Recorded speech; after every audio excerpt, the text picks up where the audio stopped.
Hi there, this is Ren, and I've been 3D printing for a few years now, and in my hackerspace, we've all had this issue where we've had problems with supports inside Cura. A few of us have used S3D, Simplify 3D, and I've used it in the past with one of my older printers. However, I recently built a new printer, a Delta, and I noticed that S3D support for that particular model was poor at best. So, after having some issues with Arch Linux and S3D, I decided to try running Cura. And it is way better than it was the last time that I tried this back a few years ago. I did notice that the supports aren't nearly as nice as in S3D, but then I started thinking, there is no reason why the supports should be awful. They're both working with the same printer and the same software.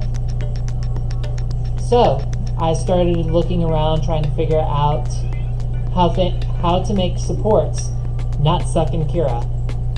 So I have printed a design that I built for Halloween, since it's about Halloween as of this recording. This is the top of the thing that I've been making, a little festive pumpkin, and I've already printed it. I have a video at the end I'm going to post up while this thing was printing, and I managed to get the supports in such a way that they just pop right off. Like literally, I am just ripping these supports right off. Otherwise, I would have had to sit here and just wrench this stuff off, and have to spend the better part of half an hour trying to clean it up As you can see on these supports, they are super complicated and go down deep into the superstructure. But with the way that I built these supports, they are way simpler to get out than they would otherwise be. I can just keep prying these out. Now, you're going to ask, how did I do this? Well, I'm going to show you now. Alright, to begin with, I've already imported the model into Cura. And as you can see, I have lots of settings that I have done to make this different. I've enabled the Z, to begin with, I have enabled the Z-seam alignment and switched it to random. My printer has a thing, since it's a Delta. The Bowden extruder has a thing for wanting to ooze a little bit, even with the best retraction. So setting the Z-seam makes it so that I don't have these weird lines that you sometimes get on Deltas. We're going to expand our infill. I switched array from the standard infill and switched to the cubic subdivision type with 33% infill. I liked how it looked. Not to mention, it allows it to have strength on the X, Y, and Z planes. I ran into problems at S3D using the honeycomb where it would not want to show up nice, and it would get weak in one of the dimensions. Switching into material, I'm using PLA to make this orange hatchbox. It's pretty good filament. It's way better than the standard stuff that you usually order, the no-name stuff. I have it set to print at 200C, and I changed the build plate temperature to 70. I've noticed that that makes it easier to stick.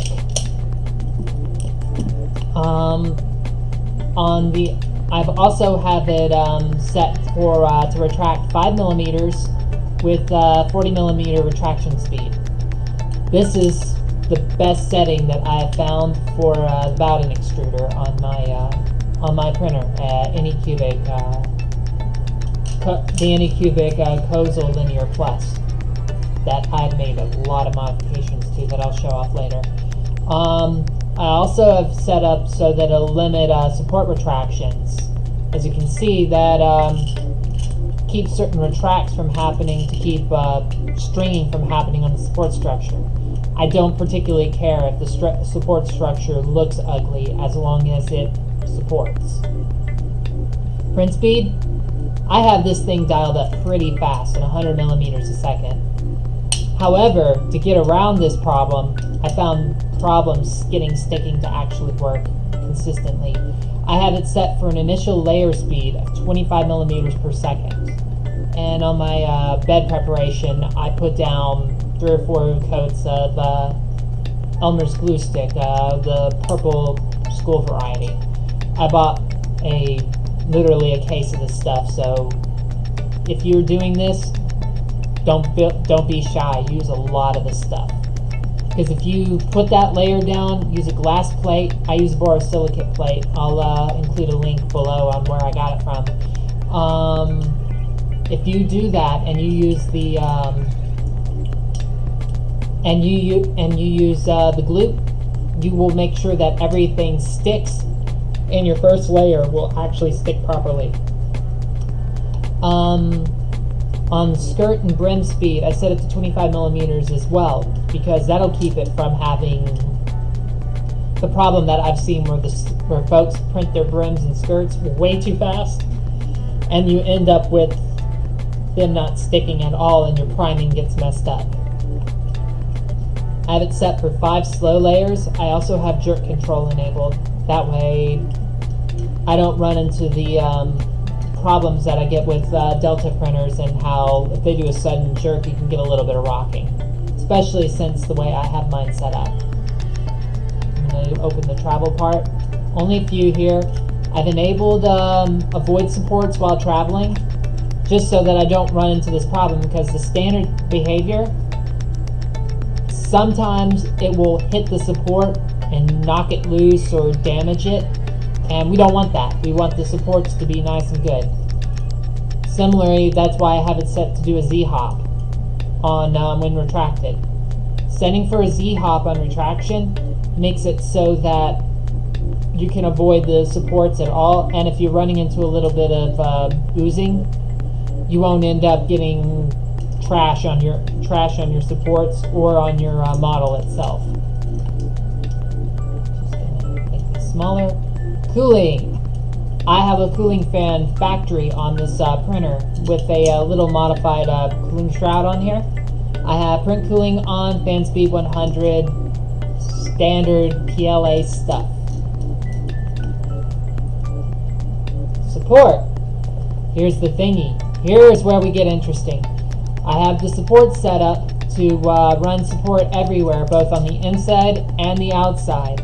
Usually running support outside the off the build bed is not good. You can never get the stuff unstuck, but with the way that I have my support set up, it is way easier to get these off. I have my support overhang set for 50%. I'm pretty conservative when it comes to overhangs. I would rather that the dimensionality look good rather than it try to avoid supports, since these settings really help with supports.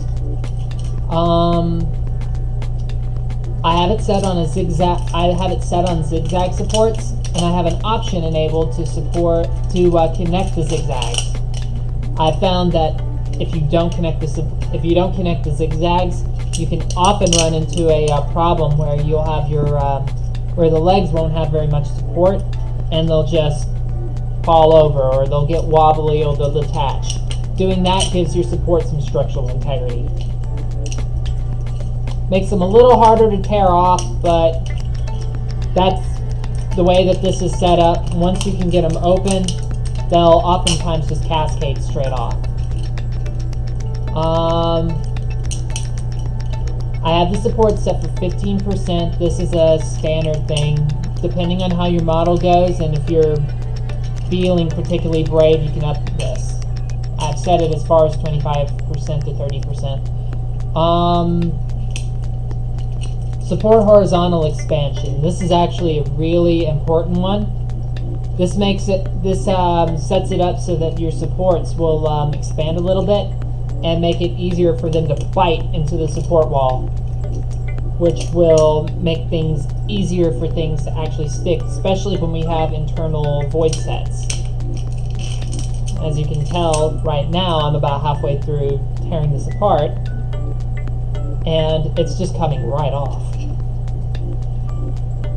Support Z distance, that's a really important part. I have this set for 0.25 millimeters on the to keep it from the top and bottom of the thing. It's gonna stick anyway, but doing it this way, the support interface is very weak. It'll barely support its own weight, let alone being able to withstand a tearing motion like I'm doing. Alright, build plate adhesion. You got to make sure things actually stick in this bed, because especially when you're dealing with such big prints like this one is, over 10 centimeters in diameter, you're going to need, I switched to a brim on that part. This makes it so that everything sticks properly, and also that I get proper priming when the thing runs. This setting isn't particularly necessary with the skirt brim minimum length being set to 1,000 millimeters, because with a print this size, it's going to have a lot of brim and skirt as it is. I have the brim width set for 4 millimeters. If you're feeling okay, you may want to actually increase that a little bit and have the brim line count set to 10. You can set brim only on outside, but since that I would do as a per item setting, since this had such a big interior void, I set it up to stay small.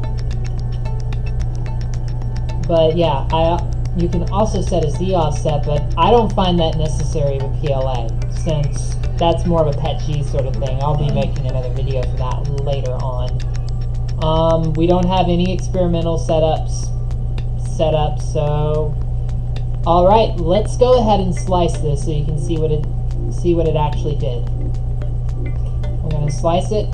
My PC is pretty fast, so it's only going to take it a little bit to actually slice.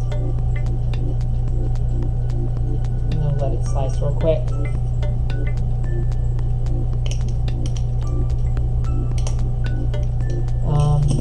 That's slicing. Alright, in between the time that I just stopped this and restarted this, I managed to get the slicer working and managed to find the problem I was having. I increased the brim width to 6 and increased the brim line count to 15. I think I ran into a problem that Cura, I had to poke around a little bit with it to get it to work, but that's why I do it, so you don't have to do it. So, as you can see, I have my structure here, and it's already been sliced. Once I fixed the settings, it rendered really quickly. We're going to break it down into its individual parts so you can see how it printed and see how the supports went on there. As you can see, I used an interior brim on here. This gave the support a little bit more structure to bite into, and allowed the grid pattern for the zigzags to actually have something to stick to. Going up through the structure, you start to see how we build up the first wall, and that little lip that's going to go into the other part of the pumpkin. And then the supports that are on the outside merge up to the outer wall. And we keep going up, gets into the infill of the outer wall. We start building up the support structure for the ears of the model. Keep going up, and we start building the model's ears. It has this funny little corner cut right here that would be impossible without good supports. We keep moving up, we start getting into the actual structure of the roof. And the printer just starts printing this stuff like a champ. We keep going up, it starts forming the superstructure more and more. We start going over and start filling over the supports and getting up farther. We start getting to support structure for the ears themselves on the other side and how it interfaces with the main body of the pumpkin.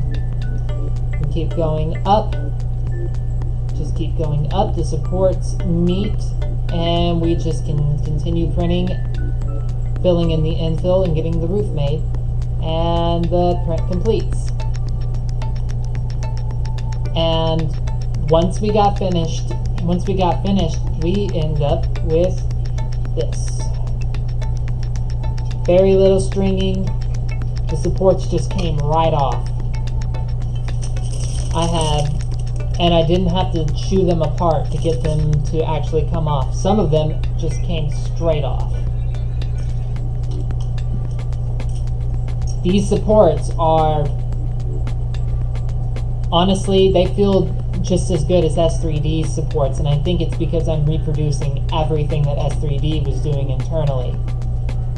I think that if you follow these settings that I put forth, you should be able to get it to work. And I'm going to be doing a future video later involving PETG, and we're going to see if these settings work with it. Only difference on the PETG is temperature, some temperature, slightly less aggressive overhangs, and some Z distance to let PETG have a little less squish space. PETG does not like getting squished. But yeah, I'm gonna show a video of this print being made. I made one last night when I got this printed, and I'll show you a completed version of the pumpkin once it's complete at the end of this video. And I hope that you subscribe to my channel. Thank y'all. Have a great night.